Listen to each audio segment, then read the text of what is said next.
Bom, boa noite, pessoal. Boa noite a todo mundo que está acompanhando a gente aí. Boa noite, Bruno.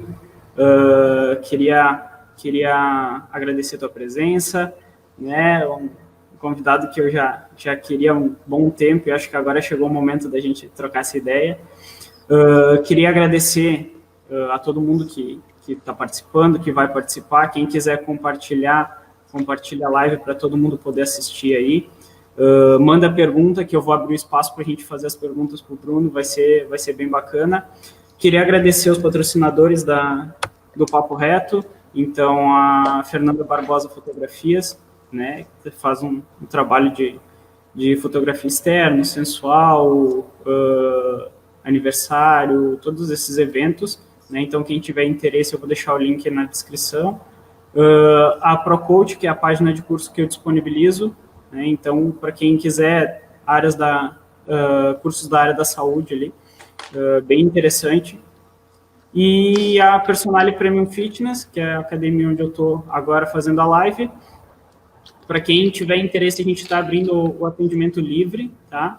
Então, entra lá, acessa o site da Personale ou pelo Facebook, a gente também tem os contatos ali para saber mais informações. Bruno, queria de novo te agradecer pela participação.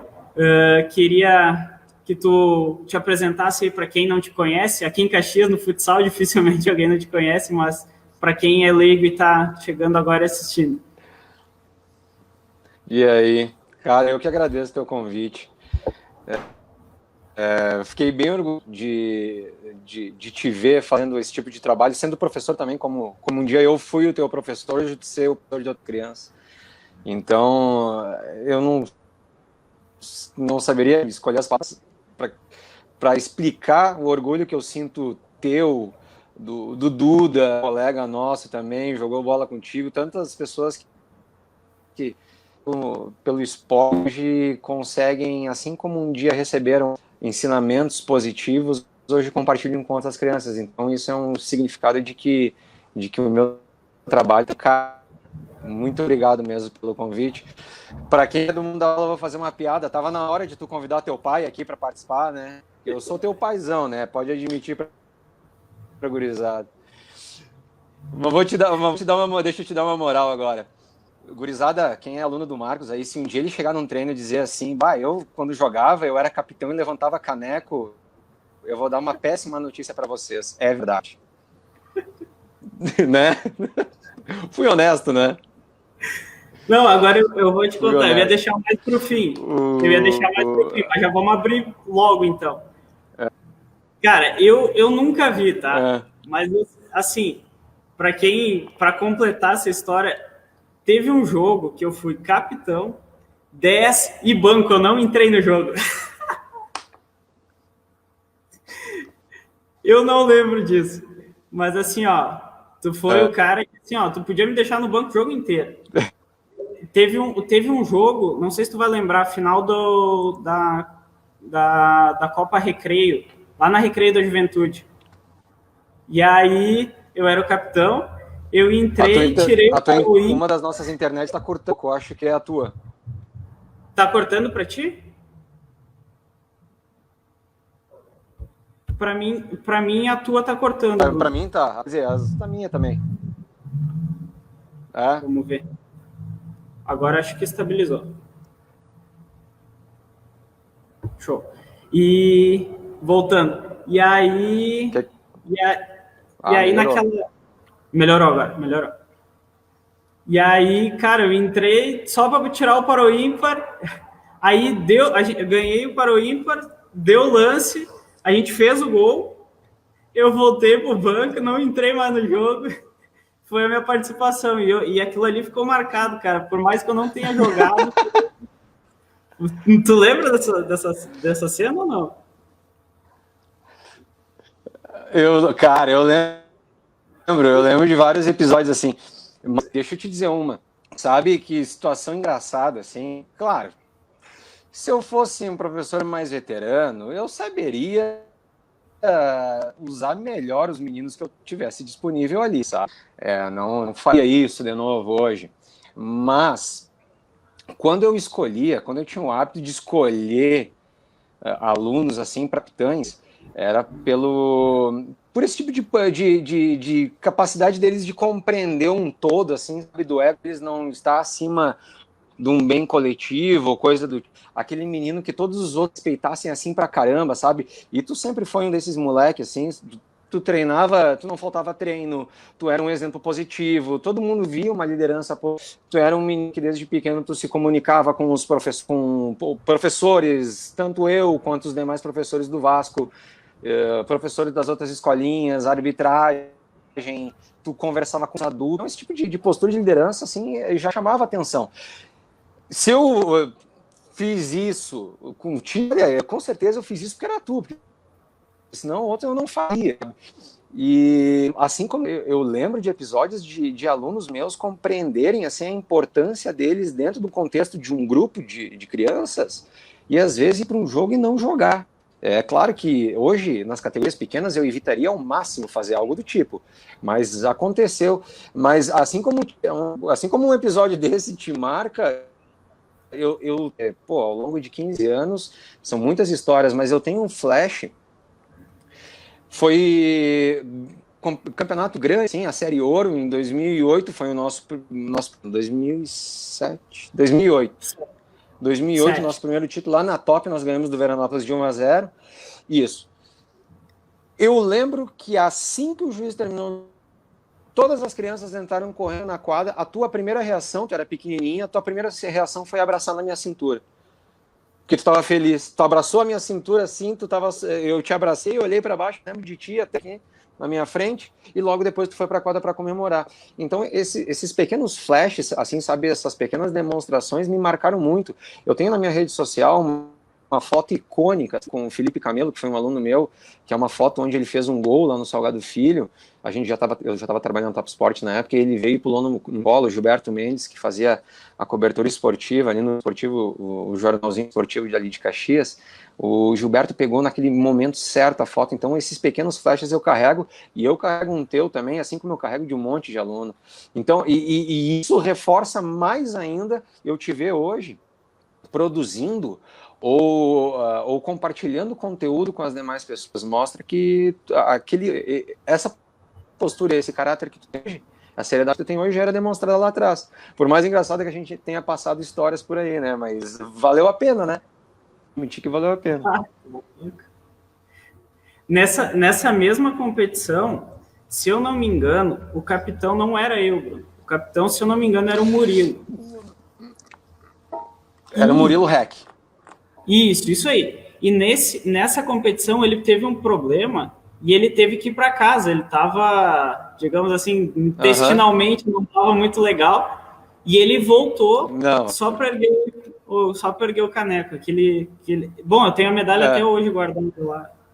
Ah, verdade, é verdade.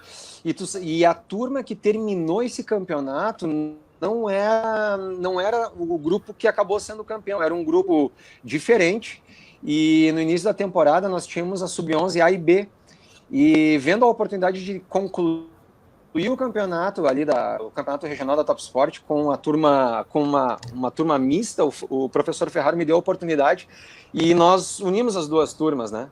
Unimos as duas turmas, e eu lembro que sim, eu lembro que a mãe do Murilo estava brava, porque eles moravam lá no final de Anarrec, e ela atravessou a cidade, teve que ir para casa e o Piá não jogou bola. Eu lembro desse episódio. Eu acho até engraçado isso. Todas as vezes que eu me deparo com ex-alunos meus, e vocês ficam com essa mania de ficar contando histórias, se dependesse de mim lembrar, talvez eu não lembrasse, mas quando vocês ficam falando, eu lembro de todas. E aí eu ainda lembro de outros detalhes, assim, porque eu ainda tô bem de memória, não sou tão velhinho assim. Ah, verdade. Cara, a gente vai entrar em várias histórias aqui, porque nós tivemos algumas, e nem foi tanto tempo assim. Né? Nós não tivemos ali que 3 anos. Foi em torno de 3 anos. Né? Mas você trabalhando comigo foi mais ou menos 3 anos. Isso, mas assim, foi... Bom, era todo dia, eu ia treinar o primeiro horário, minha mãe demorava pra caramba pra chegar, até queria dar os parabéns pra ela, que hoje ela tá de aniversário. Dona Iriete, feliz aniversário. Tá de aniversário hoje. E aí eu ficava Beijão pro pra segundo ela. treino. Pá, fazia tudo, treino duas Verdade. vezes, né? Ele já era programado para duas Todos os turmas. exercícios. Todos os exercícios. Bah, eu já tava craque. E às vezes quebrar galho de goleiro pra turma dos pequenos, é isso aí. E como eu tive aluno assim, cara, nossa senhora, como eu tive aluno assim. Eu tive até recentemente, até antes da pandemia, alunos assim que faziam várias turmas, ficavam quebrando galho. Assim, ó, por onde eu passei, eu convivi com pessoas diversas, mas os perfis são quase sempre os mesmos, sabe? Para todos os gostos, assim. Eu conheci vários Marquinhos na minha vida, sabe? Conheci vários Luan, conheci vários Mussato, conheci vários Menegusso, assim.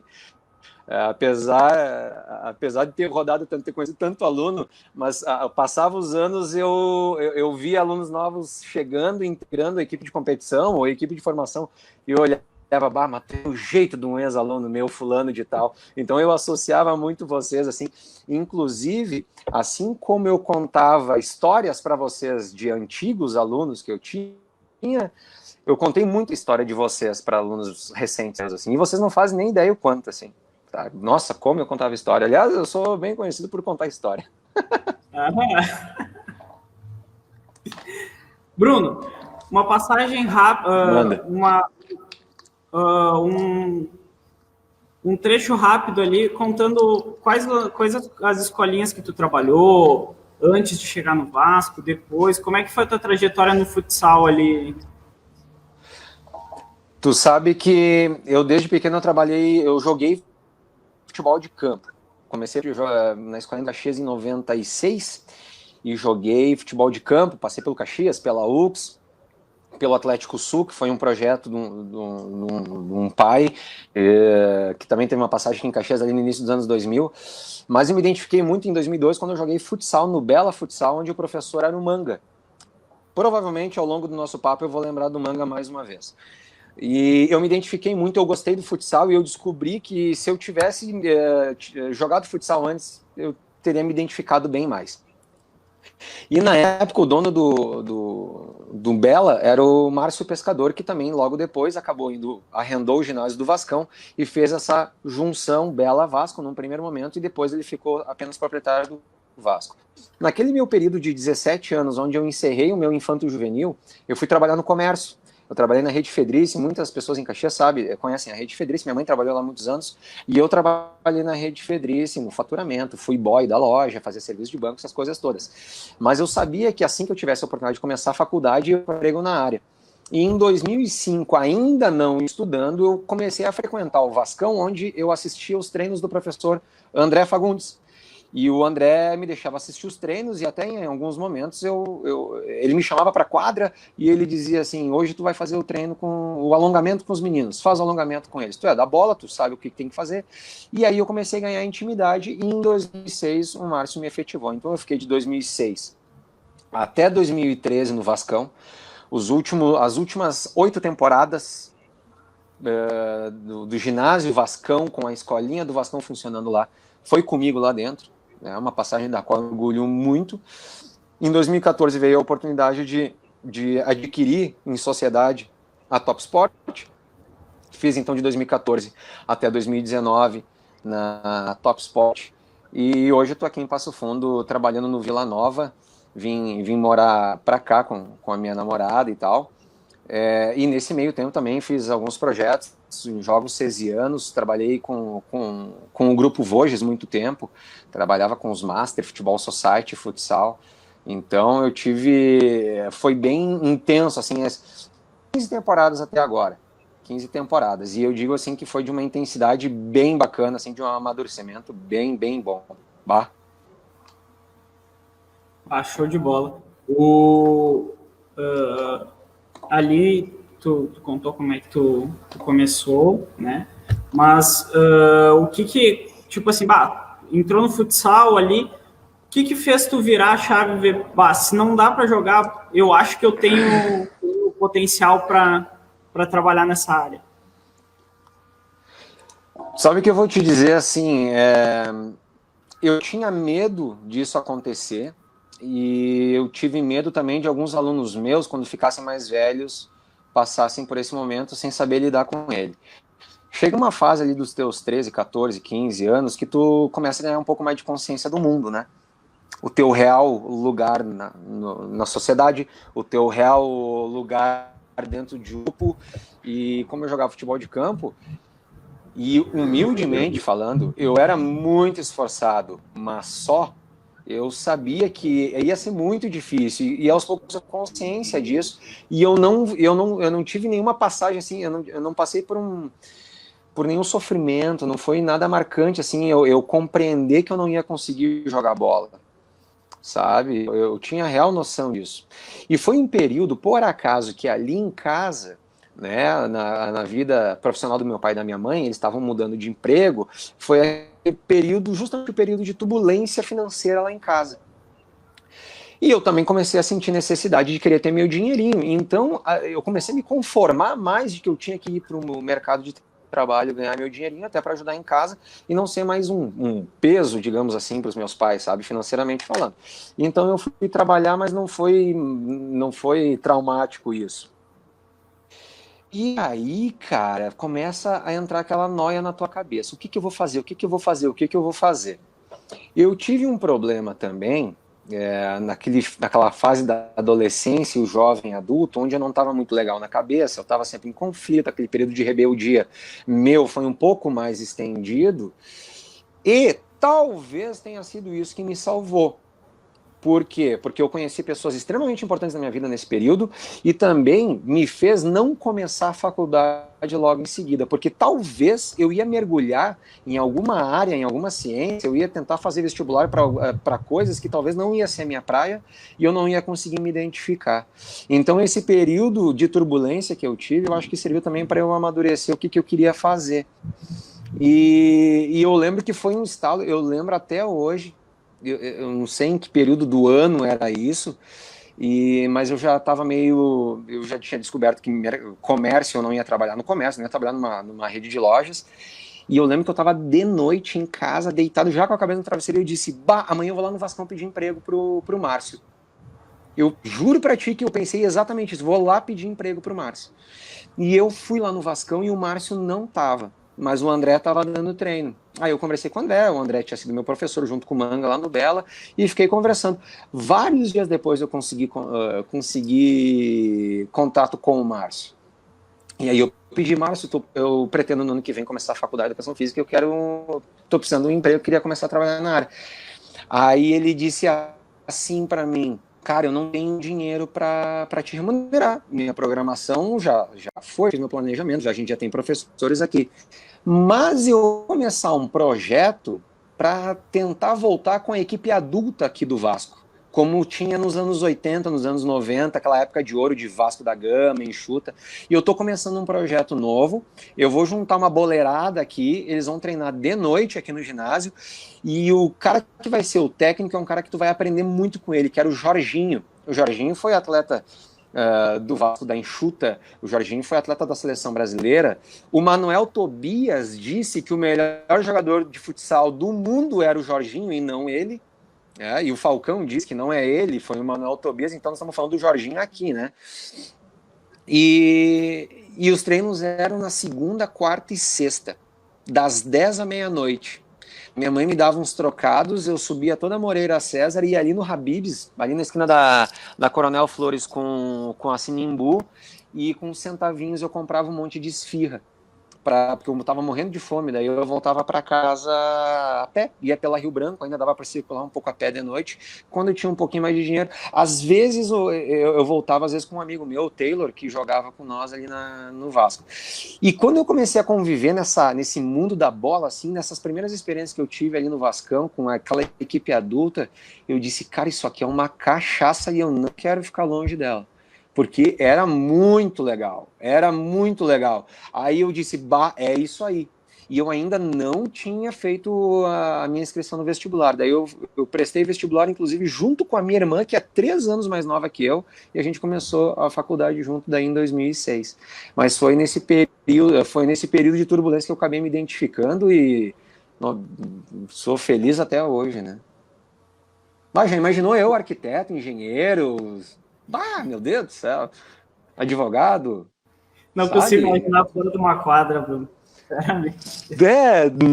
Não sabe? Não, eu só não sabia que era isso para mim, mas todo mundo já sabia, menos eu, acho. Tu, tu sabe que foi bem bacana, porque, para quem não sabe, até eu nunca comentei, mas o meu primeiro contato, assim, tipo, cara, eu vou começar, né, eu acho que é com futebol e tal. Eu recém tinha me recuperado da lesão do joelho, né, e aí foi o momento que eu tinha parado, e a primeira pessoa que eu bati na porta foi lá no teu ginásio, lá na Top, para fazer Verdade, exatamente eu o lembro. mesmo percurso que tu fez. Pedir É verdade. ajuda, É não verdade. cursava nada, ia, ia para aprender mesmo, e cara, assim, ó, foi um mês e pouquinho que eu acompanhei seguido, assim, todos os dias, e cara, eu aprendi demais ali, eu aprendi demais, e logo depois eu comecei a trabalhar no Santos, né, eu comecei a faculdade, então, tipo, e tu foi o cara que fez justamente, tu me deu muito conselho ali, que foi fundamental para hoje eu ter a cabeça que eu tenho em relação à profissão. Que bom, cara. Que bom, fico bem orgulhoso, assim. É, eu, eu não que eu comecei sem querer e descobri todas essas coisas por conta, assim, porque depois eu acabei me escorando, assim, nas pessoas certas, sabe? Ou até aquelas pessoas que às vezes não me deram bons exemplos, até elas me fizeram bem, porque eu acho que eu sempre tive uma cabeça bem bacana, assim. Mas quando tu me procurou, e orgulhosamente eu admito e confidencio que muitos me procuraram, eu queria ser para vocês aquilo que eu achava que tinha faltado para mim, que na verdade não acabou faltando para mim, sabe? As pessoas certas me ajudaram na hora certa, mas eu não queria deixar vocês sem um amparo, assim, sabe? Sem uma palavra de incentivo, assim, sabe? Ou até uma palavra assim que às vezes te diga verdades que é necessário ouvir para às vezes não passar por tanto perrengue quando a gente passa. Isso aí às vezes é até um zelo, até às vezes exagerado, porque eu passei por alguns perrengues e não tinha ninguém assim para me abraçar, sabe? Para dizer assim, Baguri, fica tranquilo, deixa que eu resolvo essa para ti, deixa que eu te cubro, deixa que eu tampo esse teu furo, assim. Então, eu queria ser para vocês, assim, aquilo que, sei lá, que faltou para mim, mas como eu disse antes, não faltou, não, a gente é feliz, assim, né? E deu tudo certo, deu tudo certo. Pô, deu tudo certo, graças a Deus. É, Bruno, nada. qual que foi o teu principal incentivador para te começar a carreira como treinador? Tu citou os motivos, mas teve uma referência, teve um cara assim que tu olhou e tu disse, cara, eu quero ser que nesse cara, ou o que ele faz é sensacional, ou eu quero algo desse tipo para mim? Sim, eu vou te dizer assim, ó, que referência esportiva que eu tive, minha primeira referência na minha infância, as gerações mais novas veem ele diferente, que é o senhor Carlos Caetano Bledorn Verri, o apelido dele é Dunga, todo mundo conhece ele por Dunga. Ele foi capitão da seleção brasileira naquela fase onde eu estava descobrindo o que era esporte. Eu achava muito bacana aquela liderança assim, dele. Eu lembro, eu tinha o que? Eu lembro desse episódio, minha mãe conta até hoje esse episódio. Nós tínhamos uma cabeleireira que era a Dilva. A Dilva ela tinha na casa dela o salão de beleza, ali perto onde tem aquela casa daqueles padres, ali perto do X da Gringa, sabe? Ali pra trás que é um terreno que tem um muro bem circular, uma casa bonitona, a casa dela era ali atrás. E eu lembro que eu era pequenininho, um dia eu sentei, ela botou a tábua para eu sentar em cima onde ela cortava o cabelo, no tanquinho para lavar o cabelo antes de cortar. E ela disse assim, e tu, Bruno, o que tu quer fazer com o cabelo? E a minha mãe conta que eu olhei assim pra trás, tu conhece o Dunga? Eu quero meu cabelo igual dele.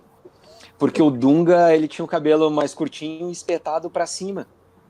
E eu, desde pequenininho, queria ser o Dunga. E eu descobri depois por que eu queria ser o Dunga, porque eu queria ser líder, e eu descobri com o passar do tempo que eu tinha uma natureza para ser líder de ambientes onde eu estava, assim, sabe? A minha casa, por exemplo, em Caxias, era o centro de encontro dos meus amigos. Eu, naturalmente, por onde eu passei, eu demonstrava esse aspecto de liderança. Então, só que eu passei por um período onde eu confundia liderar com brigar com os colegas. E aí foi onde eu tive professores que me davam os toques. Quando eu era pequeno, eu tive professores que conversavam bastante comigo, como o Mauro Caxias e o professor Orivaldo Coelho. Eu tomei muita bronca do Ori e do Mauro, assim, onde eles me explicavam bastante o que era isso, o que era ser líder, sabe? E como eu descobri que eu não ia conseguir jogar bola, aí eu fui ficando mais velho, comecei a deduzir assim, bom, se eu não conseguir executar essa liderança jogando bola, porque eu não tinha potencial para ir, vou ser líder dentro do esporte de uma maneira diferente. E eu, quando era também adolescente, eu trabalhei com o professor Manga, né, o Luiz Carlos da Costa, todo mundo conhece ele por Manga. E eu gostava muito do jeitão do Manga. E nós conhecemos, tu também conheceu o Manga, tu conhece o jeitão do Manga, aquele jeito excêntrico dele, assim. E eu dizia, pá, que a fuder, eu quero ser que nem esse cara aí, cara. Porque, assim, a gente amava ele, a gente dava a vida por ele, a gente ganhava jogo, campeonato por ele, assim, de um jeito. E eu dizia, bah, eu quero ser isso aí também. Então, o Manga, foi uma referência muito grande, assim, para mim. E quando eu comecei a trabalhar no Vasco, eu ainda não trabalhava com o Manga foi meu professor quando eu tinha 16 anos, só que eu comecei a trabalhar no Vasco, o André, que era auxiliar do Manga e professor também lá no Bela, o André era a minha referência. E o André me ensinava coisas muito legais, assim, me dava uns macetes, assim, bem bacana, sabe? E valores, aí eu descobri com o passar do tempo, quem me ensinou muitos valores assim dentro do esporte foi o professor Ferraro, que tu conhece tanto quanto eu, assim, a tua família conhece, tu frequentou o Vascão bastante tempo, então tu conhece o Ferraro, aquele jeitão dele, assim, e o Ferraro, cara, aquele jeitão, aquela voz alta, aquele tom alto, aqueles gritos que fazia as pessoas se borrarem de medo no ginásio. O Ferrari era uma manteiga, sabe? O Ferrari era uma manteiga, assim, ele era doce. Eu, no início, eu não entendia isso, eu brigava muito com ele, eu ia para casa brabo com o Ferrari. Mas passou o tempo, assim, eu comecei a pensar, bah, ele me ensinou um monte de coisa. Hoje, dando comigo, ou me cobrando, ou me explicando alguma coisa, ele me ensinou um monte de coisa. E não eram coisas relacionadas necessariamente com o futsal, com a bola, era relacionado com valores de como lidar com essa gurizada da bola, com os pais. Ferraro era mestre, assim, nisso, sabe? A quantidade de pessoas que respeitam ele, assim, e eu digo, bah, nossa, eu descobri com o tempo que aquela frase, o que você quer ser quando crescer, na verdade, é quem você quer ser quando crescer. Porque é nas pessoas que tu se espelha e traça um perfil daquilo que é mais parecido com o que tu gostaria de ser e não com as coisas. O que eu quero ser? Isso é muito subjetivo, isso aí é muito abstrato, sabe? É mais concreto tu dizer quem eu quero ser, que pessoa que é referência, assim, para mim. Então, no mundo esportivo era muito isso. E com uma pitada de hábitos ou de uma cultura um pouquinho não intelectual, porque parece que eu estou dizendo que eu sou intelectual, não é isso, mas eu sempre busquei estudar e ganhar, ter a capacidade de ter conhecimentos gerais, de ser articulado na hora de conversar com as pessoas, com o meu padrinho, que o meu padrinho é uma pessoa, eu acho que é a pessoa mais inteligente que eu conheço. O meu padrinho, durante muito tempo, na minha infância, eu frequentava a casa dele e não tinha TV na casa dele, porque ele não assistia TV, era livros, disco de vinil, CD, sabe, DVD de filme clássico, assim. Então eu olhava para essas pessoas e fiz um misto deles e disse, bah, é esse tipo de perfil que eu gostaria de ter quando eu ficasse mais velho, sabe? E eu acho que eu tenho adquirido, assim, uma pitadinha do DNA de cada um deles, e é claro que a maior contribuição depois é mais minha, né? Tu sabe que agora eu lembrei de uma história de cada um dessas duas figuras, porque foram pessoas muito Eu, importantes para mim. eu ficaria contando 500 histórias. Não, eu até imagino. Mas para quem está assistindo ter uma ideia da timeline que a gente está, isso é 2006 para o Ferrari, 2009 por aí com o Manga. 2006 eu com 6 para 7 anos, e aí meu pai resolve, não, de tanto segurinho me encher o saco, eu vou botar ele para jogar bola. E meu primeiro treinador foi o Ferrari, e cara, assim, ó, nunca esqueci de uma coisa que ele me falava, que era assim, ó, nossa, nós cansamos de tomar mijada por causa disso. Para bater de bico. É, isso. Uhum. Para bater de bico tinha que ser no meio da bola e não podia fazer um barulho de peidinho de véia. Eu tenho essa expressão na minha cabeça. É ou não é? Esse peido de velha. É verdade. Tinha que ser... os outros... Os outros professores, a gente brinca quando a gente faz salchipão, assim, e a gente brinca de fazer stand-up. Cada professora sabe imitar alguém, assim, sabe? E eu imito o Ferrari. A galera ri muito, assim, sabe? Mas olha só, vou fazer um parênteses agora sobre isso que tu acabou de falar do Ferrari, tá? E vamos entrar nessa parte da bola, essa ciência, tá? Eu lembro que quando eu comecei a estudar, e quando eu comecei a fazer cursinho, e ia em palestra e coisa do tipo, e comecei a sugar os professores mais velhos, eu comecei a levar exercícios lá pro Vascão, exercícios daí um pouquinho mais aprimorados, mais complexos e tal. E eu lembro que o Ferrari, ele vinha ali embaixo naquela portinha que dava acesso aos vestiários, do lado da caixa de luz, e se escorava ali naquele murinho que tu ficava com o rosto na altura da quadra, ou ele ficava lá em cima no murinho na frente do bar. Quando ele ficava lá na frente do bar era ruim, porque daí os pais chamavam ele para conversar. Mas ali embaixo, que ninguém enxergava ele ficava ali direto. E uma vez, olha só o que ele me disse. Ele me disse bem assim. Ele me chamou, ele disse, Bruno, aí ele coçou o bigode dele. Ele disse, Bruno, eu não sei fazer esses exercícios que tu tá fazendo aí. São muito legais esses exercícios. Mas eu vi fulano de tal não fazendo isso. O Ferrari, ele zelava por fundamento, sabe? Básicos, os 4 principais. Eu digo que existem grupos, né? Os primordiais, os secundários, sabe? Domínio, condução, chute e passe. O Ferrari, ele era muito exigente nisso, assim. Fundamento. Então ele me cobrava, toda vez que ele via eu fazendo algum exercício, ele por 2 ou 3 vezes ele fazia esse tipo de observação, e eu me dei por conta que era verdade. Eu estava querendo ensinar uma criança a conjugar verbos, sendo que ela ainda não sabia ler e escrever. Então eu queria fazer exercícios situacionais um pouco diferentes, para vender para os alunos um treino mais legal, para os pais que estavam vendo uma coisa mais legal, e às vezes eu não parava o treino e fazia um treino um pouquinho mais pausado, mas fazendo correções mais pontuais sobre o fundamento.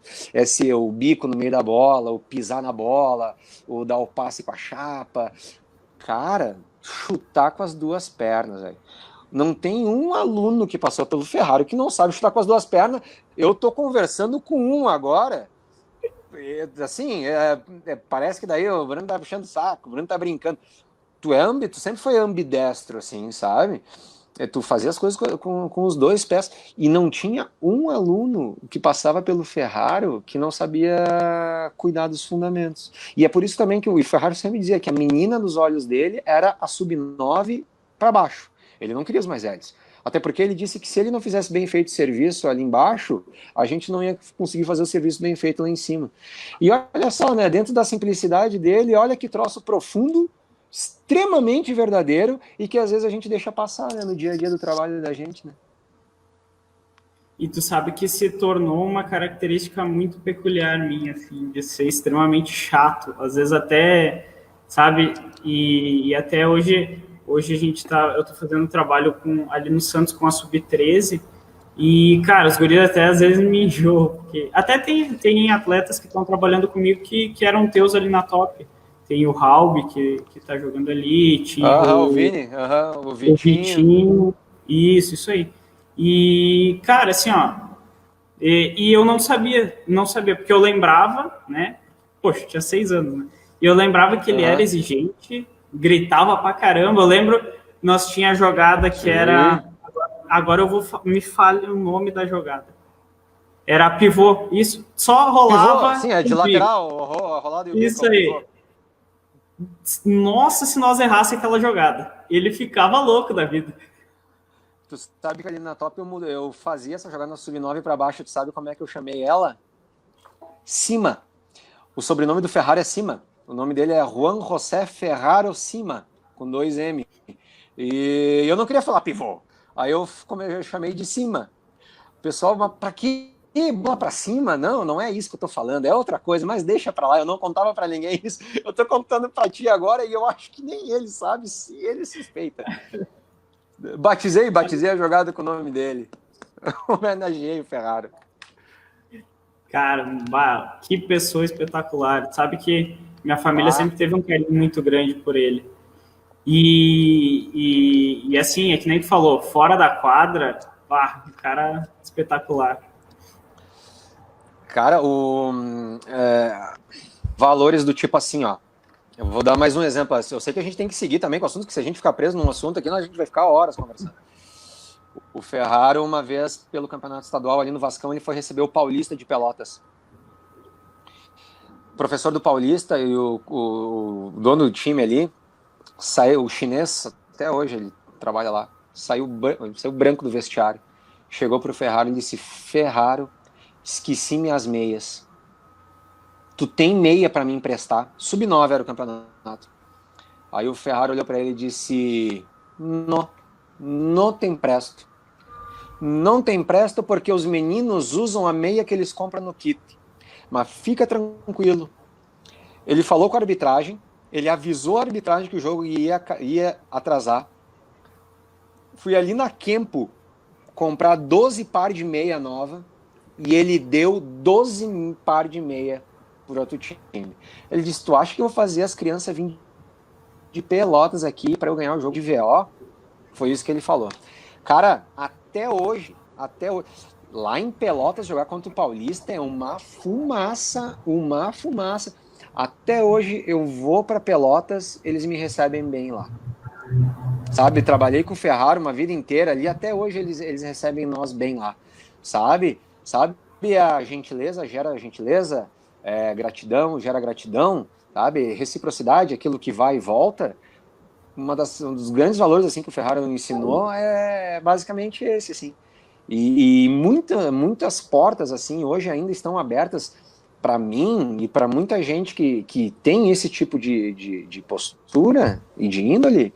Essas portas continuam abertas, assim, muitas por causa desse tipo de atitude, assim, sabe? Onde tu deixa a competitividade de lado e estende a mão para um colega de trabalho, assim. Então, assim, ó, se a gente se estender, vamos pro próximo assunto, porque se eu ficar falando de valores, coisas assim que eu aprendi, pá, nossa senhora, como eu aprendi coisa lá. Não faz ideia. Do manga eu tenho uma passagem, cara, esse foi uma brincadeira que ele fez, e contigo, foi contigo.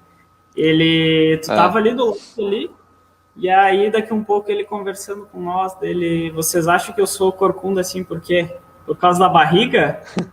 Bruno, vem cá. Por que eu sou corcunda? Daí tu veio todo tipo, vou ter que falar, né? Isso aí de tanto botar a medalha no peito. Cara, isso aí me gravou de um jeito, cara, que toda vez eu dou risada. Ele era folclórico. Mas, Mas... que saudade do manga. Faz um tempo que eu não vejo. O manga tá morando na praia. O manga tinha esses atos folclóricos, assim, a gente conta também no bar. Tem um monte de coisa legal. Vamos para a próxima, Bruno. Vai. O que é para ti o mais importante no processo de formação de uma criança que está iniciando no esporte? Primeira coisa, tu sabe que eu comprei...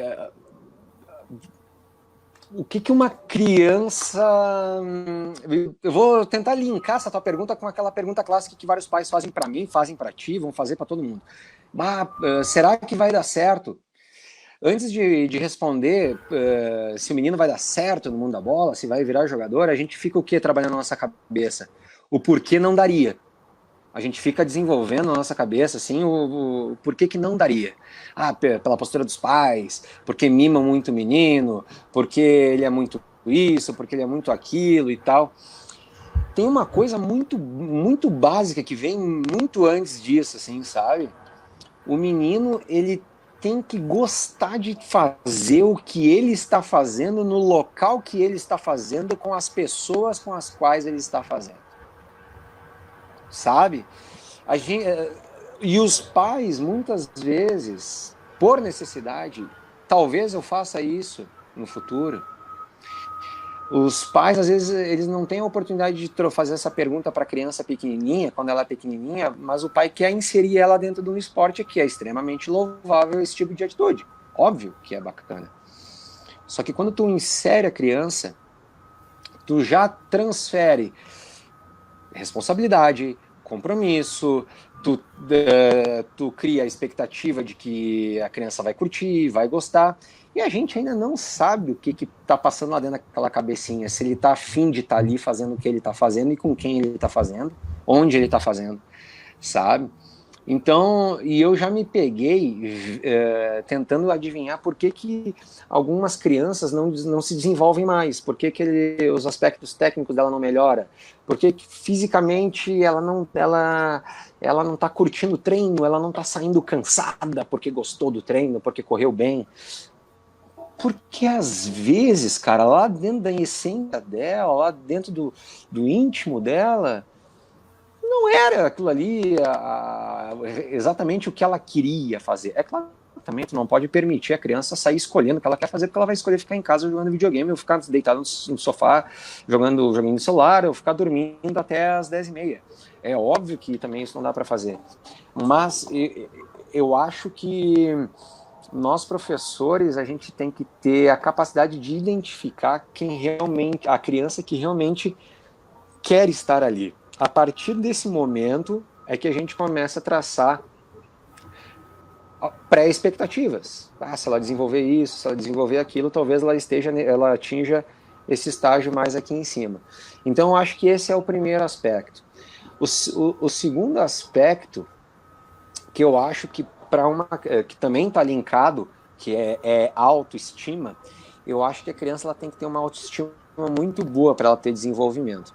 E como eu acredito que os espaços para as crianças se desenvolverem hoje, eles estão diminuindo cada vez mais. Não há onde elas brincarem, não tem como mais ir para a rua fazer goleirinha com tijolinho, sabe? Não tem mais espaço físico para isso. E tem uma carência na educação física escolar, do desenvolvimento coordenativo básico dessas crianças. Eu acho que compete a nós também, às vezes, deixar o futebol, o futsal, o basquete, os treinamentos específicos da modalidade e abrir um espaço dentro do nosso dia a dia, do nosso trabalho, para desenvolver bem esses aspectos básicos, essa motricidade da criança, para que ela descubra que ela está conseguindo correr melhor, que ela está conseguindo correr mais rápido, que ela está conseguindo dar um passe melhor, que ela está conseguindo saltar mais alto, que ela está conseguindo virar uma cambalhota no chão, que ela consegue se pendurar num galho de árvore e subir naquele galho de árvore. Essa educação física, na essência da expressão, lá dentro da criança, se ela estiver bem desenvolvida fisicamente, ela vai ter uma autoestima bacana, porque ela vai conseguir brincar legal, ela vai curtir o dia a dia dela. Então eu acho que para a gente ver na formação esportiva uma criança que tem um bom desenvolvimento, muito antes da gente se preocupar com a modalidade da qual a gente está passando para ela, é se preocupar com aspectos básicos assim, da motricidade infantil, de toda a coordenação motora dela e perceber se a autoestima dela tá melhorando. Porque também não dá para a gente depois, nós, professores, colocarmos a nossa intensidade onde não existe nada. Se a criança não quiser, aquela expressão 1 milhão vezes zero é zero. Então não coloca a tua intensidade, a tua expectativa onde não existe a expectativa de que ela vai desenvolver naquela modalidade, sabe? Mas se ela estiver bem com ela mesma, ela vai curtir muito qualquer esporte que ela esteja fazendo. Bah, com certeza, sim, sabe? Com certeza. E como a gente também citou o Ferrari antes, quando entrar nessa corrida técnica, fundamento, cara, sabe? Funcionar bem assim o nosso desenvolvimento. Eu sei que às vezes é legal passar exercícios mais complexos, coisas que a gente vê lá no futuro, ou querer explicar para crianças das idades, das categorias mais baixas, componentes táticos que talvez possa te permitir ganhar um jogo no final de semana. Mas fraciona melhor assim o dia a dia do teu trabalho, sabe? Exercícios parciais com bastante fundamento, sabe? Vai te ajudar a interpretar melhor a criança ali na frente. Eu penso assim, sabe? Não pensava assim, fui desenvolvendo isso com o passar do tempo, sabe? Sim. A gente aprende bastante coisa com o passar do tempo. Com certeza. Sabe que muda de opinião. Que é uma coisa que assim que eu percebo e que eu no começo eu queria, porque eu tinha uma visão quando atleta desde pequeno, né? Então por ter feito todas as categorias da base, eu tive uma visão minha de como as coisas funcionavam. Então para mim era e aí foi o tempo em que eu batia muito a cabeça em relação a isso, em relação a esperar que eles, principalmente quando eu trabalhei com a Sub-11, que era uma categoria pequena, que eles levassem na mesma seriedade que eu lá atrás, quando participei, tivessem nessa mesma intensidade, essa mesma seriedade. Só que aí eu fui percebendo o seguinte, o que para mim, por exemplo, um jogo que me tirava o sono, para eles era uma brincadeira, né? E aí eu tinha que começar, tipo assim, não, calma aí, eu não posso querer mais do que o atleta, que é isso que tu falou do 1000 vezes 0. Se eu querer mais que o atleta, ferrou, porque é para ele, né? Não é para mim. Exatamente. E eu já me peguei fazendo isso. É involuntário. Talvez tu já te pegou, como tu fez essa observação agora. Tu parou para pensar que isso nada mais é do que exatamente aquele discurso que às vezes a gente questiona os pais, que os pais largam a expectativa deles nas crianças. Tu já não parou para pensar que talvez a gente faça isso de vez em quando?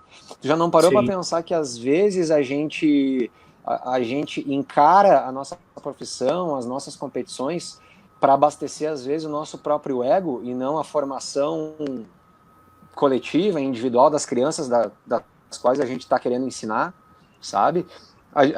Isso aí é involuntário. Eu já me peguei fazendo isso, não tenho vergonha nenhuma de admitir isso, porque foi esse tipo de autocrítica que eu acho que é extremamente necessário. São pouquíssimas pessoas que fazem isso. A capacidade de ser autocrítico e dizer, hoje meu treino foi ruim, não estou trabalhando legal, eu preciso mudar, como eu fui mal no jogo hoje, como eu substituí errado, como eu montei errado o meu 7,5. Ter capacidade de fazer autocrítica é o que te permite evoluir. E eu descobri a autocrítica, assim, sabe? E eu já me peguei fazendo isso, transferindo para eles expectativas que na verdade também eram minhas, né? Não só dos pais, dos quais às vezes a gente critica tanto, né? Eu já me peguei fazendo isso. É verdade. Foi muito bom a gente ter entrado nesse aspecto, até porque tu é um dos caras que eu conheço que tem mais propriedade para falar disso, pela carreira que tu seguiu sempre com os pequenos, né? E sempre foi a maior qualidade. Tu, assim, que eu via era assim, tu conseguir discernir qual era a vontade do atleta e qual era a vontade da equipe, qual era a tua vontade, que são 3 coisas completamente diferentes, ou não, porque vai depender de cada atleta, entendeu? E sempre foi uma coisa que me ajudou bastante a entender depois, principalmente quando eu fui buscar a tua ajuda como educador físico, foi justamente isso, de discernir o que o atleta quer e principalmente o que tem que ser feito.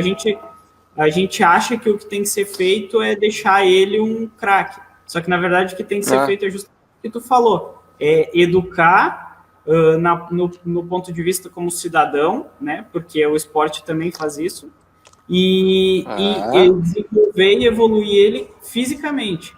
Se ele vai vir a se tornar um profissional ou não, aí é outra coisa, porque tem muita coisa que interfere, né? Sim, e como tem. A satisfação de ver... eu falei de ti, vou fugir de ti.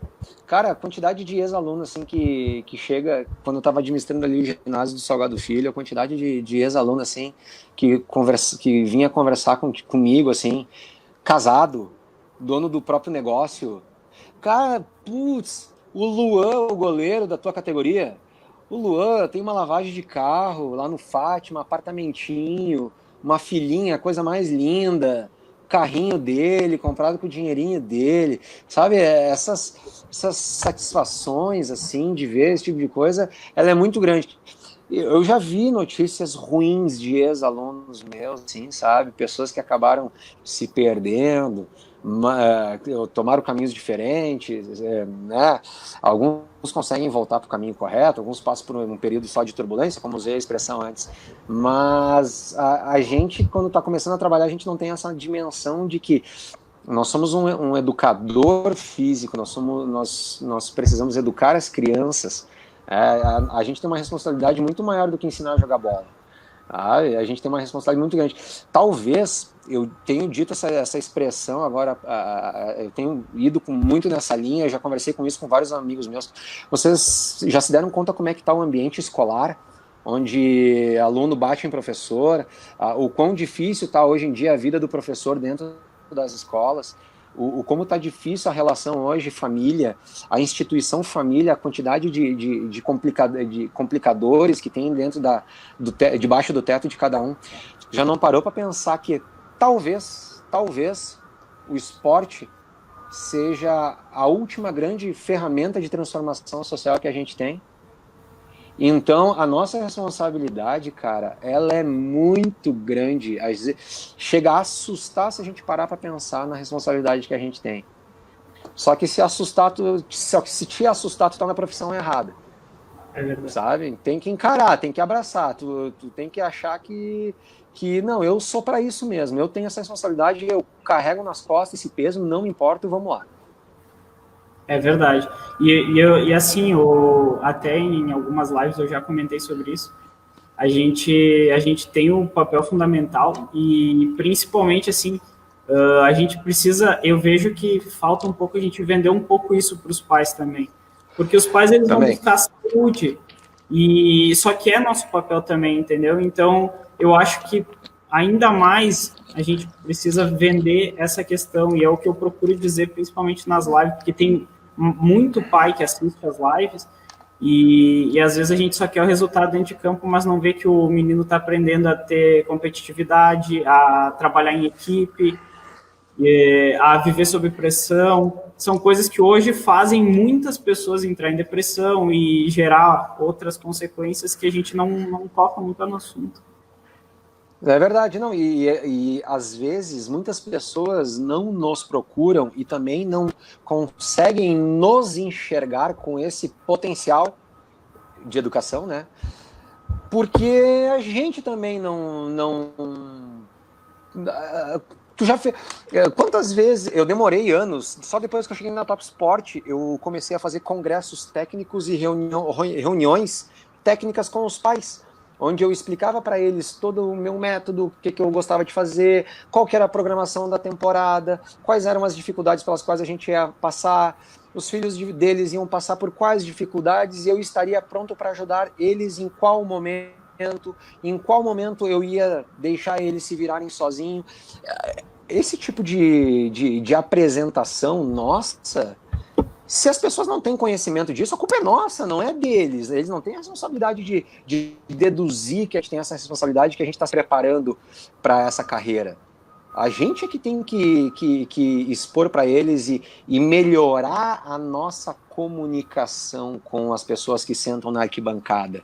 Às vezes a gente é muito crítico com a conduta das pessoas na arquibancada, como aquele ambiente, às vezes, ele é hostil.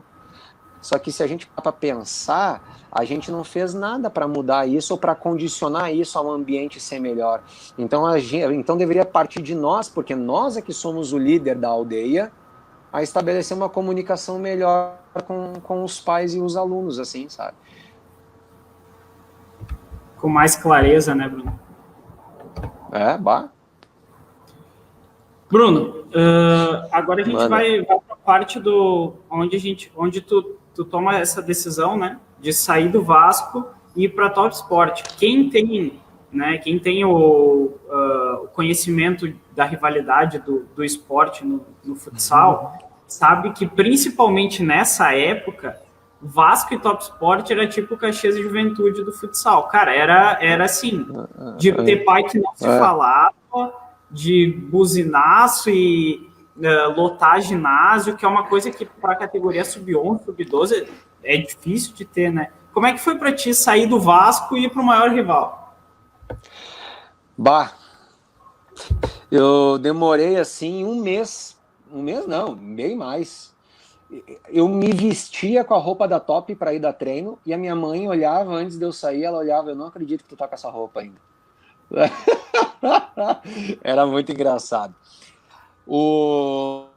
Para quem não sabe, até breve assim de conhecimento da comunidade assim da bola de Caxias, o ginásio do Vascão era uma concessão que ia durar 30 anos. Ela ia se encerrar em 2017 e a partir de janeiro de 2017 a prefeitura ia pegar de volta o ginásio do Vascão, né? Porque tinha sido uma concessão do terreno para a Associação do Vasco na época. Só que isso acabou acontecendo antes, foi abreviado em 2014, isso já aconteceu. Como a sociedade antiga do Vasco já não existia mais, a prefeitura pegou o ginásio. O Márcio, nosso diretor, ele explicou para nós a situação, que as coisas iam acontecer, a gente ia ter que deixar o ginásio, mas ele ia continuar com a escolinha e ele ia lá para o ginásio do Floresta, lá na Perimetral Sul. Tudo aconteceu numa segunda-feira de noite, comendo um X lá na Juventus. Estávamos eu, o Márcio e o Simon. Até então, meu colega, trabalhou uma vida inteira na Top. Eu convidei para trabalhar comigo lá no Vasco. Ele foi trabalhar comigo porque ele queria dar uma arejada também. E o Márcio, que era o dono do Vasco. A gente foi conversar com o Márcio com a possibilidade da gente continuar e tal. E ali começou as conversas. Na sexta-feira daquela semana, nós já estávamos praticamente decididos assim, para assumir a Top, porque o proprietário da escolinha, o Natalino, ele queria se desligar, ele queria descansar um pouco, curtir a esposa dele, a dona Ana, recém tinha passado por um problema de saúde, e ele queria descansar. Então foi uma semana assim muito louca, cara. Foi muito louca, assim. Se eu entrar em detalhes, assim, tem até uma história bem legal, assim, sobre esse. Eu já confidenciei isso para algumas pessoas, mas foi muito louca essa semana. E eu descobri que se o Vasco fosse lá no Floresta, até o Márcio me fez depois uma proposta, mas Bruno, tu não quer continuar? Aí eu digo, poxa, eu tô há 8 anos e eu sempre trabalhei com a ideia de que eu entrei numa zona de conforto. O que eu posso fazer agora? Vou mudar. Então eu vi na ida para Top assim uma mudança assim, ó, que eu disse que essa aqui ela vai mexer bastante. No início deu um pouco de medo, mas daí eu acabei topando a ideia. O Márcio levou o Vascão lá pro Floresta, onde o professor Diogo, que foi meu auxiliar muitos anos do Vasco, continua trabalhando lá até hoje. O professor Wagner, que foi um ex-aluno nosso do Vasco, hoje é professor lá. Então o Vasco ficou em boas mãos.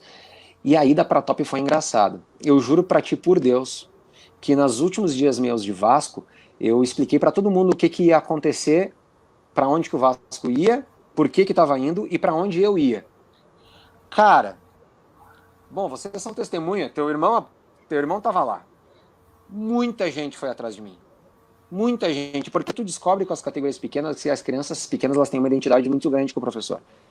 Eles não eram alunos do Vasco. Com o passar do tempo se descobriu que eles eram alunos do Bruno.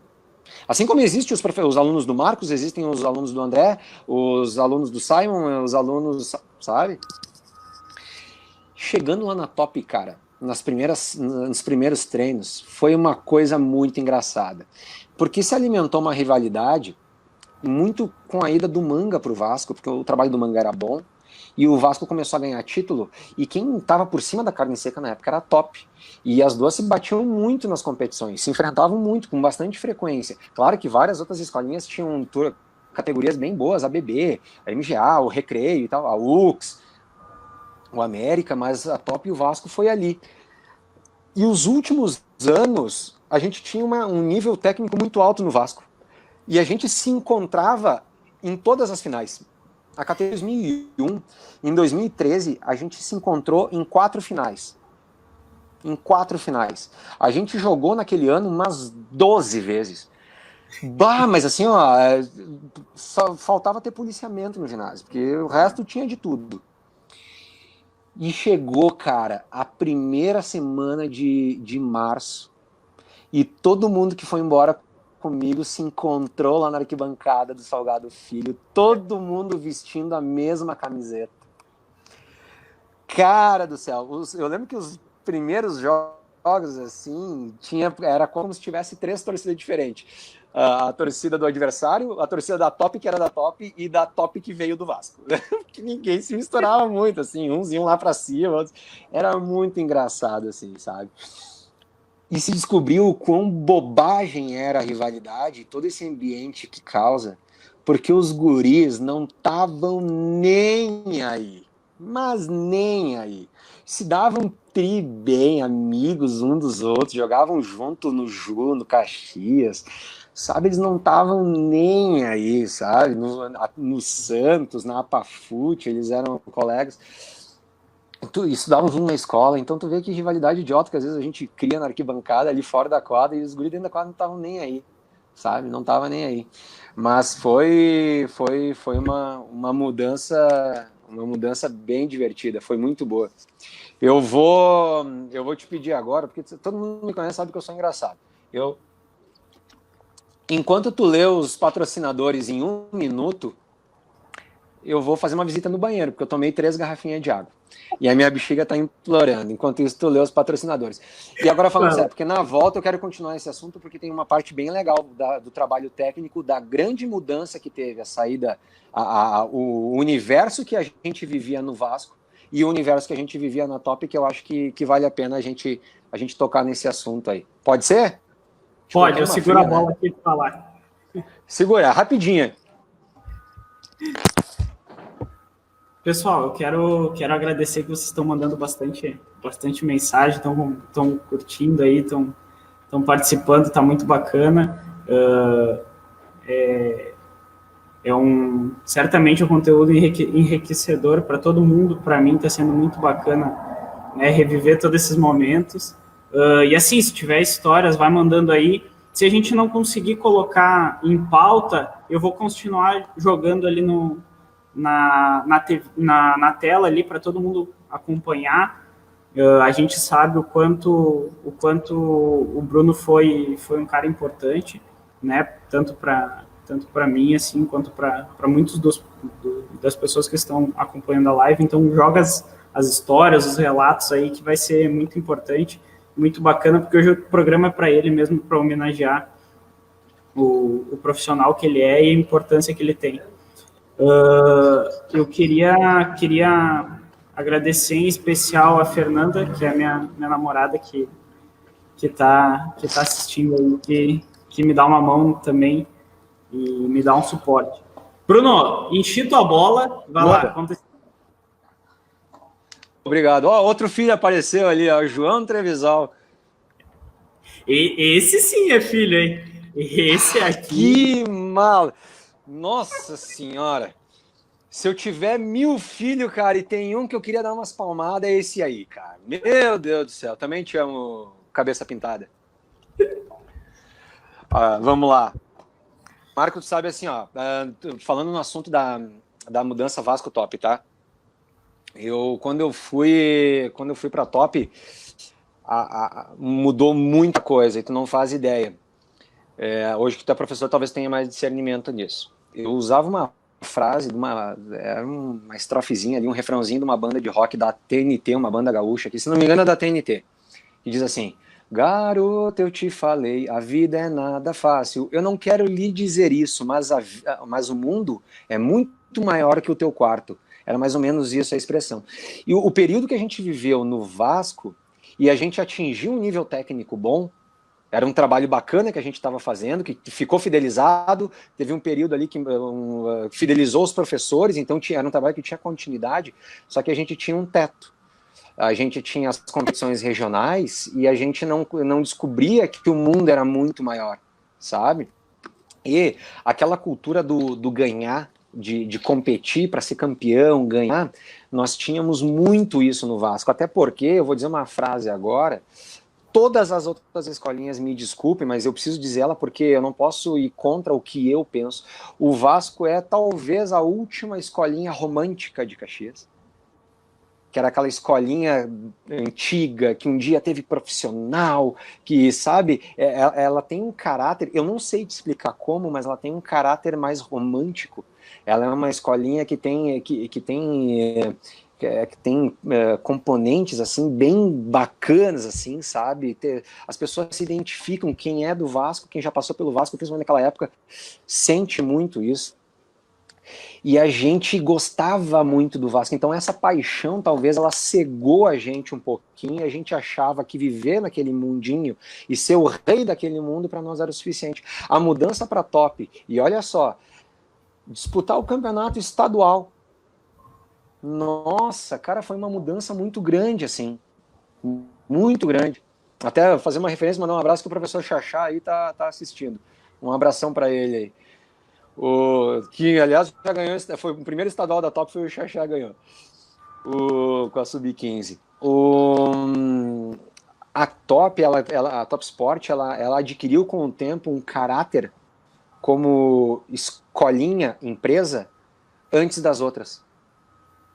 Então, nós tínhamos lá uma necessidade de cumprir com uma cartilha de compromissos muito maior do que a gente tinha lá no Vasco, sabe?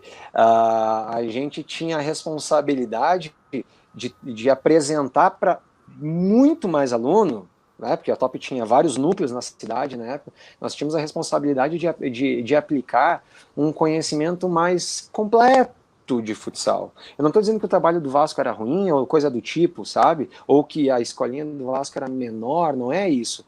É que no Vasco se tinha uma necessidade e tinha um teto. E na Top o teto era um pouquinho mais alto, tinha outras necessidades. E disputar campeonato gaúcho, cara, abriu muitos horizontes assim para mim, o que eu passava de trabalho para os meus alunos. Porque no Vasco a gente visava o jogo do domingo. A gente visava, claro, teve aluno que passou pelo profissional no mundo da bola, sabe? Alguns, vários, sabe? Mas o trabalho que se tinha na Top Sport já tinha isso por regramento desde lá de baixo, assim, de disputar as competições e de ter, ao invés de uma ou duas turmas naquela categoria, tu tinha 5, 6 turminhas daquela faixa etária, então tu tinha que estar bem preparado, tu tinha que ter um repertório de exercícios maior. Quando eu cheguei na Top, cara, vários exercícios que eu passava para os meus alunos de Vasco, eu escanteei, assim. Escanteei. Eu tive que refazer muito da minha programação, assim, desde do macro, sabe, da minha visão macro, da minha programação de treino, assim, até a micro, assim, eu gosto de organizar meus trabalhos por quinzena, sabe? Nossa, cara, como eu mudei, assim, a ordem das necessidades que eu tinha. Mudei muito, muito. E, inclusive, cometi até alguns pecados, porque logo que eu botei os pés na Top, essa ida dos alunos que eram meus do Vasco e fazer essa junção me permitiu, nas categorias, na Sub-11, na Sub-13 principalmente, eu tinha 2 times muito bons, turmas grandes e muito bons.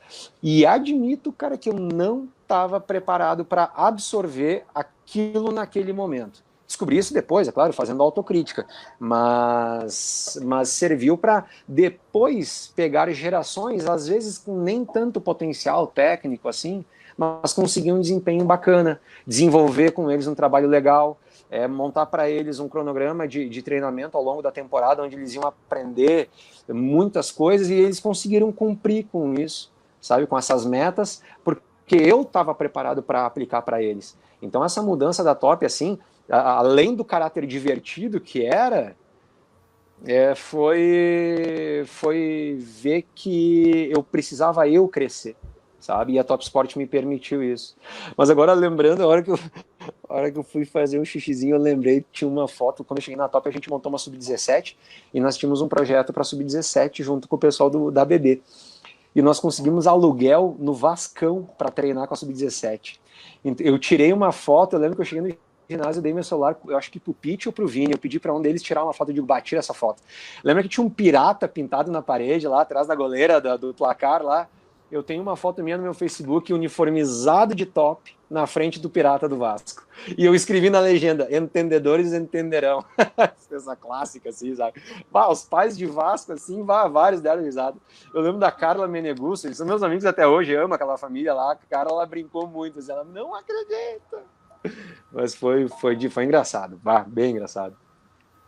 E eu dei alguma bolada naquele pirata. Aquele piratinho, eu contava a história que aquele pirata saía de madrugada e circulava pelo ginásio, as crianças ficavam com medo. Como eu inventava história, tá louco. Que barbaridade. Que barbaridade. A gente falou desse teu, né, desse passo adiante, o que isso mudou para ti, mas tu teve um outro passo adiante, né, um outro desafio, que é o que tu se encontra hoje. Como é que foi para ti tomar essa decisão nova de, poxa, sair de um lugar onde tu era dono, não sei se tu continua dono da Top ali, né, de sócio, mas sim. Uhum. Isso, de deixar tudo aquilo ali que tu construiu junto com os teus sócios, tu mudou muita coisa na Top ali e construiu uma escolinha, sim, que hoje é referência na cidade, principalmente no futsal. Como é que tu diz assim, não, agora a gente vamos com outro nível, eu vou deixar isso aqui, eu deixei meu legado. O que aconteceu em ti ali? Qual foi a história dessa coisa? A história é muito simples. As pessoas bem próximas, assim, elas já sabiam disso, até elas temiam isso, elas brincavam. O que vai acontecer? Porque a minha namorada, a Lia, ela é de Passo Fundo. E a gente estava namorando já 5 anos, e eu passei 5 anos da minha vida imaginando que ela ia morar em Caxias comigo. Até que um belo dia, e também foi desses momentos, assim, esses lapsos, assim, sabe? Que às vezes tu tem que aproveitar aquele momento, porque senão tu muda de ideia logo em seguida. Eu digo, quer saber? Acho que quem merece fazer uma mudança e experimentar sou eu. E olha só que engraçado, para tu ver como às vezes a gente não adianta a gente achar que é dono do nosso próprio futuro, porque às vezes até ele te surpreende, sabe? Eu era coproprietário de 2 negócios. Eu tinha a escolinha e eu tinha o ginásio, que eu passei a administrar o ginásio também, né? Então eu tinha chegado num patamar onde eu era dono de um negócio, de 2 negócios. E eu escolhi apertar o botão do reset e começar tudo de novo. Porque sabe que, Marcos, assim, eu na minha infância e juventude, como eu falei antes e até já vou repetir de novo, aquele período ali de início dos estudos de faculdade e tudo mais, que não era um período muito propício a eu me sentir confortável e seguro e fazer o que eu bem entendesse. Eu não consegui fazer intercâmbio. Eu era um baita de um cagão e não fui fazer intercâmbio para fora do país, mesmo se eu pudesse. Eu acho que talvez eu não teria ido. Eu era muito relutante a fazer mudança, assim. E quando eu fiz a primeira, eu digo, não, acho que não tem problema nenhum fazer essa primeira, né, do Vasco para Top. Eu tava com um pouco medo, eu fui, vi que não era nada, e peguei um negócio aqui, assumi ali o ginásio, comecei a me aventurar e comecei a ganhar um pouco mais de confiança e descobri que eu tinha potencial para fazer o que eu quisesse, e me deixou seguro para experimentar, mudar. E aí eu disse, poxa, eu quero constituir família, estou bem feliz, né? Estou bem realizado, quero ficar com a Lia, a gente pretende casar, e em vez dela ir para Caxias, vou eu para Passo Fundo. E aqui em Passo Fundo tinha um potencial grande para eu trabalhar, que se eu não conseguisse abrir meu próprio negócio, que era possível, mas eu tive uma referência bem bacana, uma indicação muito boa, e eu vim trabalhar no Vila Nova, no futebol, que é um clube de futebol de campo, fundado em 75, é um clube grande, né, 800 alunos, são diversos núcleos na cidade, sabe? Então tem um potencial bem grande aqui.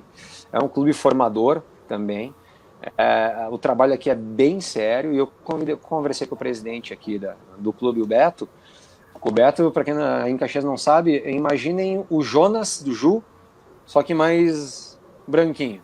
É o Beto. Sabe aquele cara que trabalha há 30 anos na área, que todo mundo na cidade conhece? É o Beto. É que nem o Jonas em Caxias. E o Beto me abriu as portas.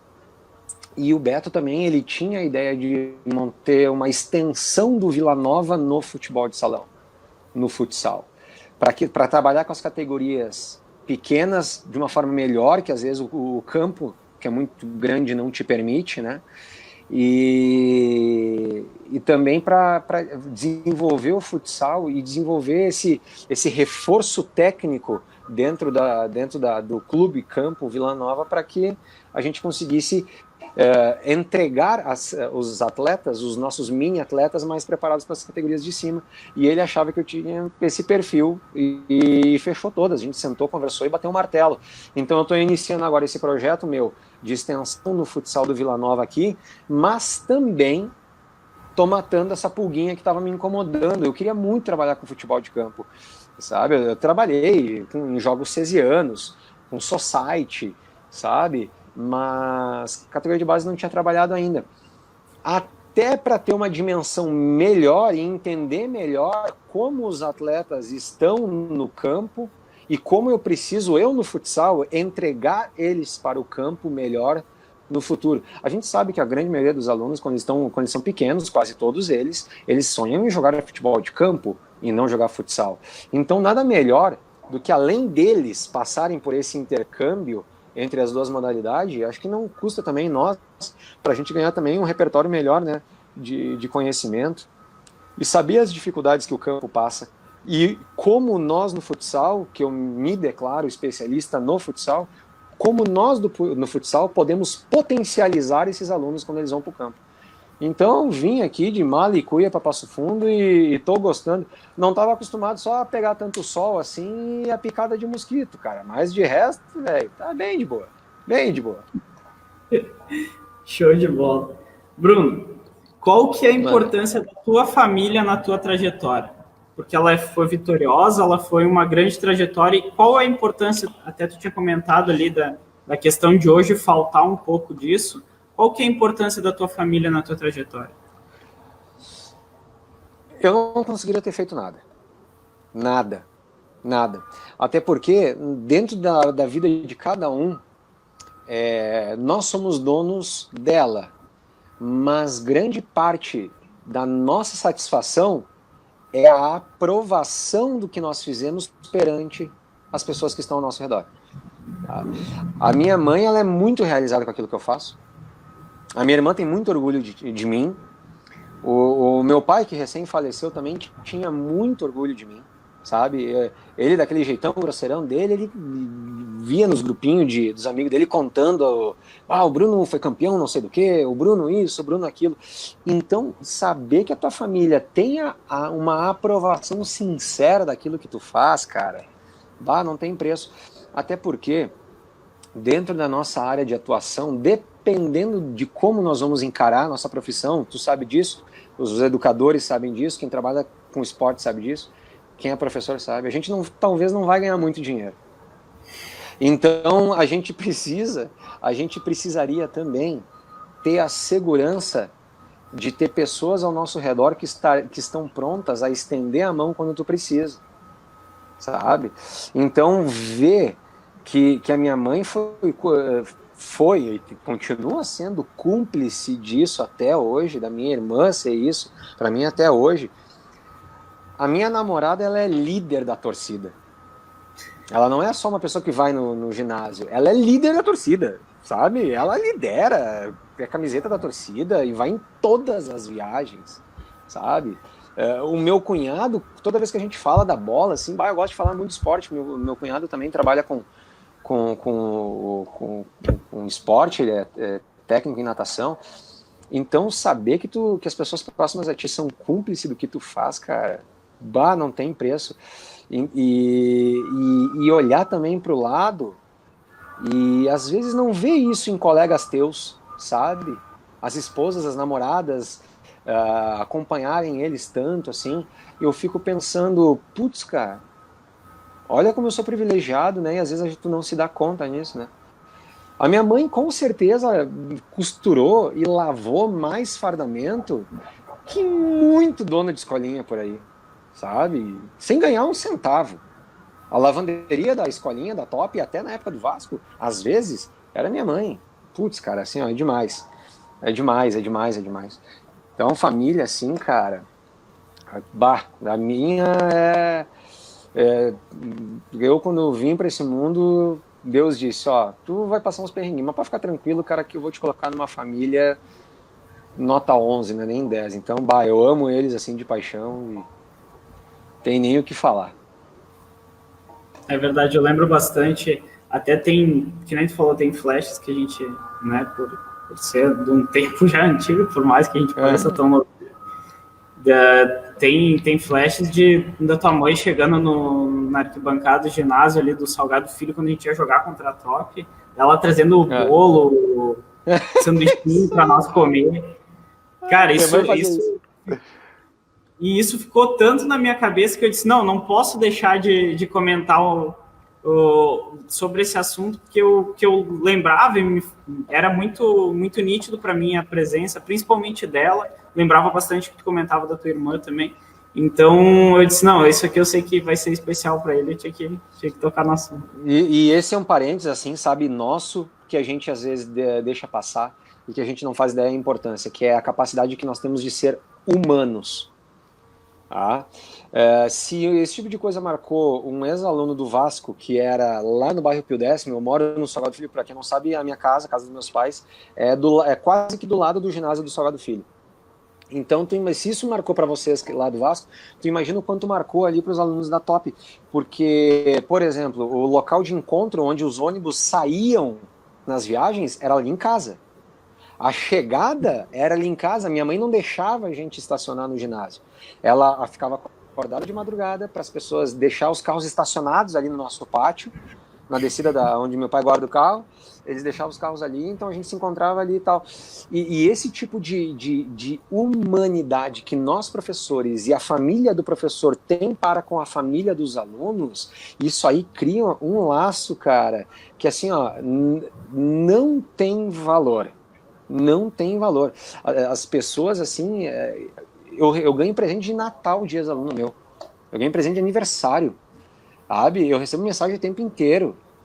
Então, quando tu vê essa gratificação, assim, esse carinho, não tem preço. E tudo isso foi semeado e cultuado pela educação que os meus pais me deram e que eu estendi para minha vida, levei para minha profissão, e posso dizer que sempre por onde eu passei, eu fiz do meu ambiente de trabalho uma extensão da minha família. E é por isso que eu gosto de tanta gente e, orgulhosamente, eu sei que muita gente gosta de mim, sabe? Então...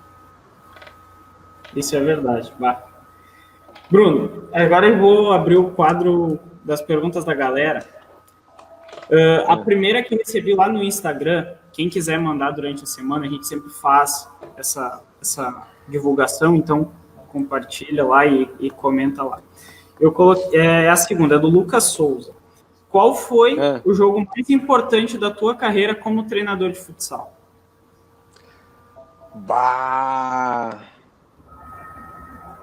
Primeiro abraço pro Lucas. Um abraço pro teu pai e pra tua mãe também.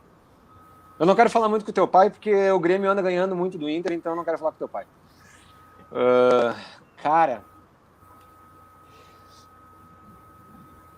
talvez tenha sido... Eu acho que também foi um degrauzinho que eu subi, que eu acho que às vezes faz bem pra tu ganhar confiança. Foi o título que a tua categoria ganhou aquela vez que a gente foi campeão do regional. O meu primeiro título foi uma Copa Fenakive. Foi uma Copa Fenakive com a Sub-7. Tu também ganhou, né? Vocês ganharam, né? Na Fenakive, lá em Farroupilha, quando tinha. Né? Mas o meu primeiro título, com a Sub-11, que até hoje é a minha menina dos olhos, é a minha categoria, eu acho que foi aquela vitória de 1-0 nossa em cima do Veranópolis, gol do Eduardo Lombriga. Lembra do Eduardo? Eu acho que foi, cara. Eu acho que foi meu grande jogo, assim. Foi um grande jogo. Bah, e eu fui tri bem naquele jogo. Apertado, ganhamos de 1-0, lembra? Que jogo, A né, gente, cara? a gente ganhou do Bom Jesus na semifinal, 4-3 ou 5-4. Ó, a gente fica falando e eu vou lembrando. Depois ganhamos de 1-0. Gol do Lombriga. A jogada era no corredor pro Duda chutar e o Vitinho bateu direto pra dentro da área. O Lombriga desviou e fez. Naquela goleira do Caramba, bar tu lá. lembrou desse gol, cara. Lá na Nossa, goleira do gol. isso aí é que? 2008, 2009? 2008, eu tenho... Esse troféu tá lá no ginásio, ele tá lá no Salgado, ele tá lá no Salgado Filho, se eu não me engano. Esse troféu não tá no Vascão, porque quando o Vascão fechou, toda a estante de troféus ali, vários se perderam, vários iriam fora, algumas coisas iam ficar expostas naquela subida da escada. E eu olhei e eu disse, não, tem alguns que eu vou levar embora. E eram meus, ganhei, eu não vou deixar isso aí pra sucata, e levei. Se eu não me engano, esse troféu tá lá no ginásio do Salgado Filho. Bah, que show, cara, que show. Se tu for jogar fora, eu quero, tá? Eu sei Não que tu vou. não vai jogar fora. Não Eu vou. sei. Mas a gente sempre planta aquela sementinha, né? Sim, né? Vai que, né? Vai que. A outra foi do Arthur Meneguzzi. Esse aqui jogou com meu irmão. Esse daqui eu lembro dele. Isso. Qual a sensação de ganhar o Sul Brasileiro? Ele se auto corneteou, porque ele disse qual foi a sensação de ganhar o Sul Brasileiro com um goleiro de 1,20 m. Mas eu quis arredondar para... Ai, que mala, cara. Esse aí, eu não queria falar, mas talvez tenha sido o melhor goleiro que eu tive. Foi o melhor goleiro que eu tive. E o Arthur, ele era baixinho. E ele e o Rafa, o Menegusso, eles se completavam, assim, sabe? Um era grandão, o outro era mais baixinho. Moreninho, loirinho. O Rafa era preguiçosão e o Arthur trabalhava pra caramba. Mas, olha só, de flash. Quando a gente veio jogar o Sul Brasileiro, olha só, a gente veio jogar o Sul Brasileiro aqui em Passo Fundo, foi aqui no ginásio do Teixeirinha. Tem um monte de história daquele dia. E há uma semana atrás, a gente conseguiu a concessão do ginásio para montar o meu núcleo hoje. Quem diria, isso foi em 2011, o título do Sul Brasileiro, quem diria que 9 anos depois, a extensão da minha vida ia ser no ginásio onde a gente conquistou o Sul Brasileiro. Esse mala aí pegou um pênalti, o Arthur ele pegou o terceiro pênalti. Eram 3 pênaltis para cada lado e ele pegou o terceiro. E olha só, como flashes. Cara, daqui 10 anos, 15, eu vou estar te fazendo essas perguntas. Quando ele pegou o pênalti, eu olhei para cima, a mãe dele estava na arquibancada segurando as mãos no corrimão e ela ficava pulando, segurando no corrimão, de feliz assim, sabe, chacoalhando. Foi muito engraçado. É o flash que eu lembro da defesa do pênalti dele, foi da mãe dele comemorando. Baita dia. Aquele dia foi muito legal, cara. Foi um dos melhores dias. O Lucas, ele perguntou antes qual foi o jogo, o título, assim, o jogo. Mas, de contexto, esse dia aqui em Passo Fundo foi Foi bala. Show de bola, cara. Agora, a gente vai para uma brincadeira que eu gosto de fazer, que é o seguinte, é de primeira. Eu vou te lançar uma pergunta ou uma palavra e o que vier na tua mente tu larga. Sou ruim de improviso. Vai. Não, mas tu te vira. Melhor técnico que você trabalhou junto?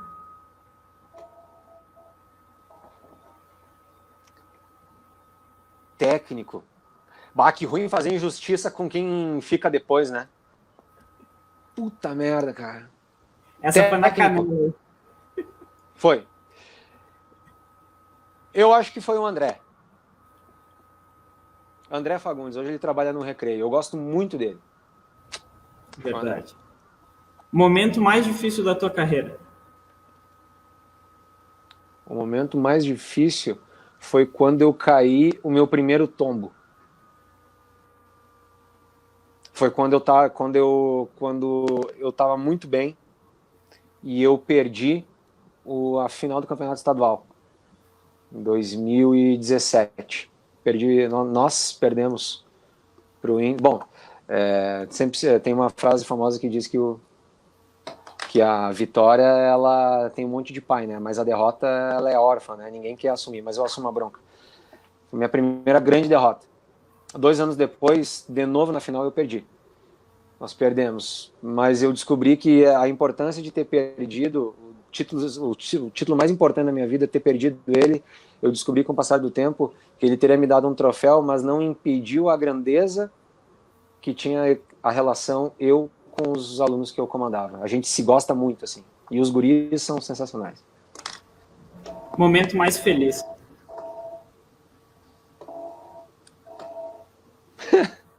Bah, momento mais feliz, cara.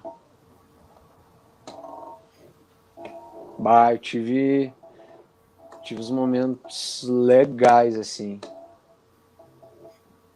Eu não sei o nome dele, tá? Eu não sei o nome dele. Ele foi mesário aqui em Carazinho, num quadrangular.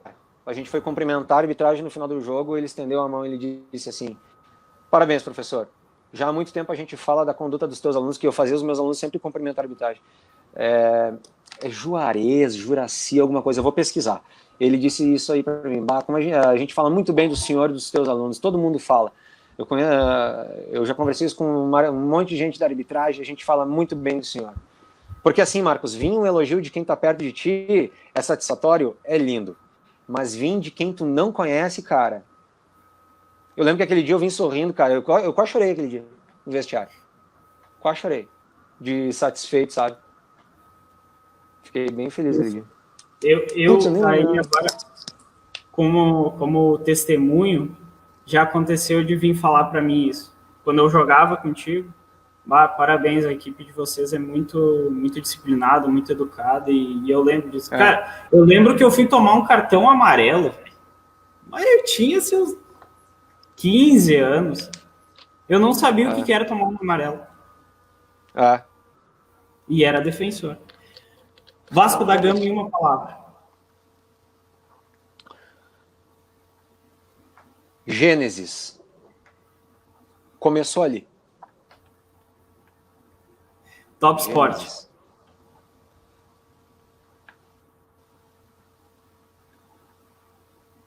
Ponte.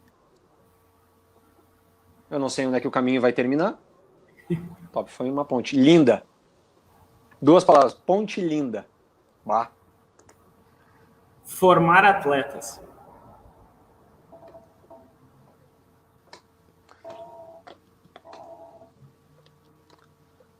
Dom.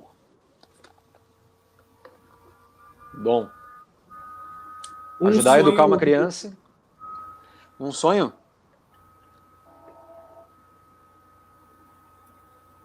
Numa palavra é ruim. Mas um sonho... Pode usar mais. Eu vou te dar essa moral. Já que tu é meu pai, pode dar essa moral. Boa. Ter a satisfação assim de escrever na lápide 2 palavras. Que pena. Porque é uma pena morrer, né? É muito a fuder viver, né? É verdade. Bruno, que pena. Assim, ó, eu não tenho palavras para agradecer. Eu vou te confessar uma coisa agora. É a live mais longa que eu já fiz, teve 1h32 e por nenhum momento baixou. Ela oscilou para 1 ou 2 pessoas, e isso é extremamente normal, porque o conteúdo que tu gerou para nós, para mim, foi fantástico. Para os pais que estão assistindo, certamente. Então, assim, ver tu relembrar e principalmente ver tu ter momentos tão importantes que para mim foram marcantes demais, e até hoje eu tenho... Bom, para te ter uma ideia, no ano que o meu pai patrocinou o Vasco, a gente teve a camisa e tal, e eu tenho aquela camisa até hoje. Ela tá manchada, mas eu não tiro ela do guarda-roupa, ela tá guardada lá porque aquela instituição, que nem tu falou, é uma instituição que ela tem algo a mais, assim, e eu levo um carinho muito grande. Eu sigo o trabalho deles até hoje, porque eles pegaram um projeto e conseguiram dar continuidade. Eles tiveram uma dificuldade muito grande ali, e eu tenho meu respeito, tenho minha admiração. Tiveram que se reinventar, né? Com certeza.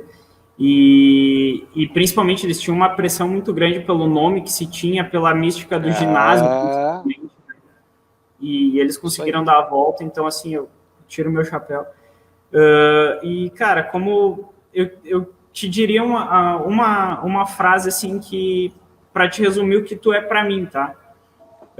É um pai, isso é verdade, eu assumo, tu é um pai para mim, porque tu, assim como tu comentou, da importância que o profissional tem, mas assim, o que tu mudou na minha trajetória como pessoa, o ensinamento que tu me passou, ele é uma coisa que eu não vou achar na faculdade, eu não vou achar em livro, eu não vou achar em lugar nenhum, porque foi humano, que nem tu comentou. Então, assim, saiba que tu é uma pessoa que mora no meu coração, que eu tenho uma satisfação muito grande de poder dizer que fui teu atleta, né? E eu sim sou um daqueles caras que fui atleta do Vasco, mas sem sombra de dúvidas eu fui um atleta do Bruno. Então, muito obrigado, muito obrigado. Foi uma honra muito grande te ter aqui contando para o pessoal, contando para mim, relembrando essas histórias. E, cara, tu é um cara iluminado. Valeu. Obrigado mesmo, cara. Obrigado. O carinho que eu sinto tanto por ti quanto pela tua família, assim, também não dá para mensurar, sabe? É lindo ouvir isso, assim, de um aluno, ver essa satisfação dele, esse reconhecimento, assim.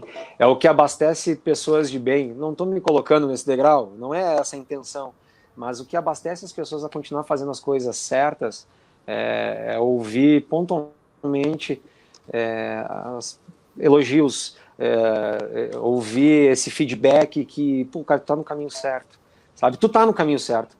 Eu tô falando pra ti, tu tá no caminho certo, sabe? E é de uma satisfação enorme, sempre que tu quiser me convida, eu participo. Se esse teu projeto vingar, e vai vingar, porque a ideia é muito legal. A gente tem uma carência enorme de pessoas que produzem conteúdo, sabe, que são inovadores, que querem fazer isso. Esse período de pandemia que a gente passou permitiu esse tipo de coisa, que é essa comunicação virtual.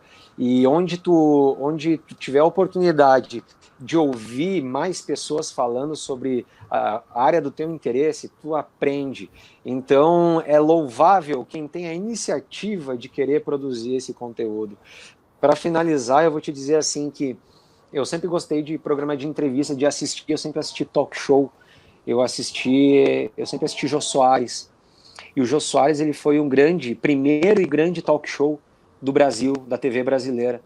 E o Jô Soares, quando ele decidiu que ele ia parar, ele fez entrevistas com pessoas extremamente de alto gabarito, assim, sabe? Pessoas fodásticas passaram pelo sofá do Jô. E a última entrevista que ele queria fazer era com o Silvio Santos, na Globo. Já imaginou? Só que não fechou. Aquelas coisas e tal, o Silvio estava meio assim, acabou não fechando. Sabe quem é que fez a última entrevista do Jô Soares? Foi o Ziraldo, grande Ziraldo, cartunista, desenhista.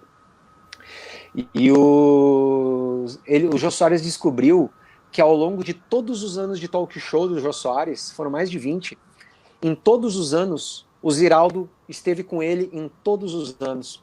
Então o Jô Soares, ele descobriu que nada melhor do que encerrar sabendo que tu tá na companhia dos bons e velhos, mesmo que às vezes poucos, grandes amigos. Então tu acaba descobrindo que quem tá sempre do teu lado é porque é amigo de verdade mesmo. Eu tô do teu lado sempre que tu quiser me convidar, sempre que tiver precisando de algo, prende um grito que a gente tá à disposição. Certo, gurizinho? Um abraço para vocês aí, um beijão. Se cuida. Quando eu tiver meu filho, provavelmente ele não vai ser meu aluno, porque eu não ia conseguir. Aí vai guardando uma vaguinha ali, uma bolsa. Que honra! Poxa! Que honra! Certo, pessoal? Muito obrigado por ter acompanhado até agora.